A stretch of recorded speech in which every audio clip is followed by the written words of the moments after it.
Hello friends, বড়দের প্রণাম আর ছোটোদের ভালোবাসা জানিয়ে আজকে আবার শুরু করলাম। সকাল থেকে সারাদিন আমি কী কী কাজ করছি আপনাদের সামনে।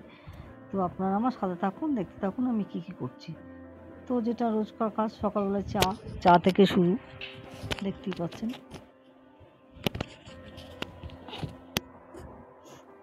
তারপরে আজকে আর এটা আমি দেখাইনি, এক হাতে করে খুব অসুবিধা হয়, তো কমপ্লিট করার পরেই আপনাদের সামনে দেখাচ্ছি। গ্যাসের জায়গা, বাসন কুসন সব মেজে নিলাম, তারপর চলে এলাম জামা কাপড় ধুতে। কাঁচা ধোয়া পরে এই যে মেরে দিয়েছি জামা কাপড় সব।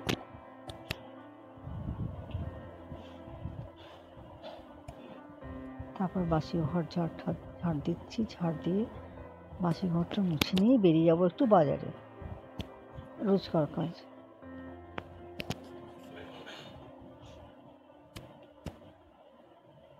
যে বাড়ির কাজগুলোই করবো সেটা আমার হয় না, আমার বাড়ির কাজ করে আবার রেগুলার বাজারে যেতে হয়, দৌড়াতে হয়।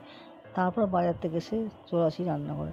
তো চলে এলাম দেখুন আজকে ইলিশ মাছ কিনতে। চিকেনও নিয়েছি, চিকেনটা কালকে করব। তো আজকে ভাবলাম ইলিশটাই নিই। মা আছে, মা বহু বছর পর এসে আমার বাড়িতে রয়েছে, ওই জন্যই ইলিশ মাছটা নিলাম। এসছে, আর কবে আসবে, কবে খাওয়াতে পারবো তার নয় ঠিক। তো তার জন্য ইলিশ মাছটা দেখো বন্ধুরা কতটা বড়, কতটা চওড়া, শুধু দেখো একবার। তাও এক পিস মাছ আমার চুরি করে নিচ্ছে, কেটেছে। বাড়িতে এসে দেখছি এক পিস মাছ কম।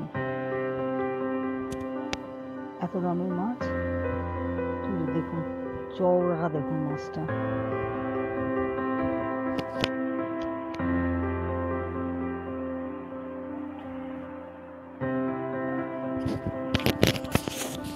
পুরো ভিডিওটা যদি করতাম মাছ কাটা তাহলে ধরা পড়ে যেত, কিন্তু আমি পুরোটা তো করিনি।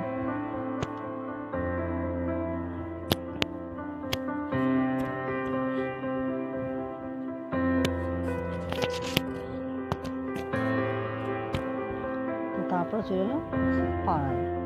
এই যে আমাদের বাড়িটা কতটা ভাড়া হয়েছে, এখনও বাকি আছে, একটা রুম বাকি আছে ভাঙতে, এখন এই ঘরটা বাকি আছে ভাঙা।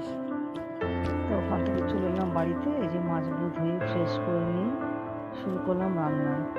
কাঁচা সর্ষের তেল, কাঁচা লঙ্কা চিরা, সর্ষে পোস্ত বাটা দিয়ে মেখে রেখে দিলাম মাছটা। তারপরে অল্প একটু তেল দিয়ে চিংড়ি মাছগুলো ভেজে নিচ্ছি ভালো করে। চিংড়ি মাছটা দিয়ে একটু চাল কুমড়ো আলু দিয়ে করবো। তো আমার মনে হয় না, জানি না কেউ খেয়েছেন কিনা এই রেসিপিটা, কিন্তু আমিও কারোর কাছ থেকে রান্নাটা শিখিনি, আমি আন্দাজে কী মনে হয় করেছিলাম। তো এতটাই ভালো লেগেছে, দেখুন তেলের পরিমাণটা দেখুন, শুধু কতটুকু তেলের রান্নাটা করবো। কিন্তু মানে আমার ইলিশ মাছের থেকেও যেন মনে হয় এটা টেস্টি, এতটাই স্বাদ। কোনো মশলা নেই, দেখুন শুধু কাঁচা লঙ্কা ছিল, আর সোমবারে দেবো কি একটু শুকনো লঙ্কা আর রাঁধুনি, ব্যাস। দেখতেই পাচ্ছেন কী করে কী করলাম রান্নাটা।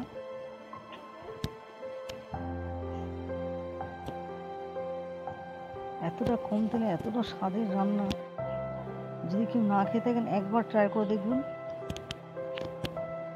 একবার আমার রিকোয়েস্টটা রেখে দেখবেন, দেখুন তেলটা দেখুন কতটুকু তেল দিয়েছে, আর দুটো শুকনো লঙ্কা চিড়ে একটু রাঁধুনি, ব্যাস। খুব সুন্দর হয়েছিল খেতে। তারপরে চলে এলাম ইলিশ মাছ ভাজা। ইলিশ মাছ হবে একটু না ভাজলে হয় না, কিন্তু একটু কমই ভেজেছি আজকে, মানে অর্ধেকটা মাথা আর একটু লেজা। ইলিশ মাছ ভাজা, ইলিশ মাছের তেল না হলে হয়। তো তারপরে চলে এলাম একটু কাঁচা লঙ্কা চিড়ে আলু বেগুন দিয়ে আমার জন্য আর মায়ের জন্য রাতের বেলা একটু পাতলা ঝোল করলাম, কারণ সর্ষেটা মায়ের দুবেলা খাওয়া ঠিক হবে না। মা রাতে যদিও মাছ খান না, কিন্তু আমি তাও জোর করে দিয়েছি।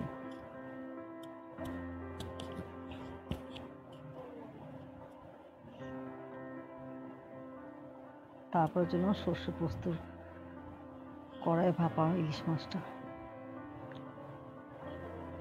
নামানোর আগে দুটো কাঁচা লঙ্কা দিয়ে একটু কাঁচা সর্ষে তেল দিয়ে নামিয়ে নেব।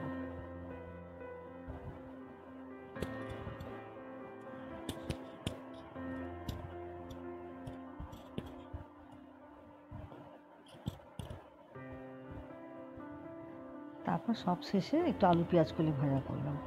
তো আজকে মেনু ছিল মাছ ভাজা, মাছের তেল, আলু পেঁয়াজ কলি ভাজা, চাল কুমড়ো আলু দিয়ে একটু চিংড়ি মাছের তরকারি, আর সর্ষে পোস্ত দিয়ে ইলিশ, আর ভাত। তারপরে ছিল এই যে দেখতে পাচ্ছেন, এটা আমার হচ্ছে নাটাই পুজো। এটা অনেকেই হয়তো শোনেননি। এটা হচ্ছে 7টা পিঠে করতে হয়, 7টা নোনা 7টা আনোনা।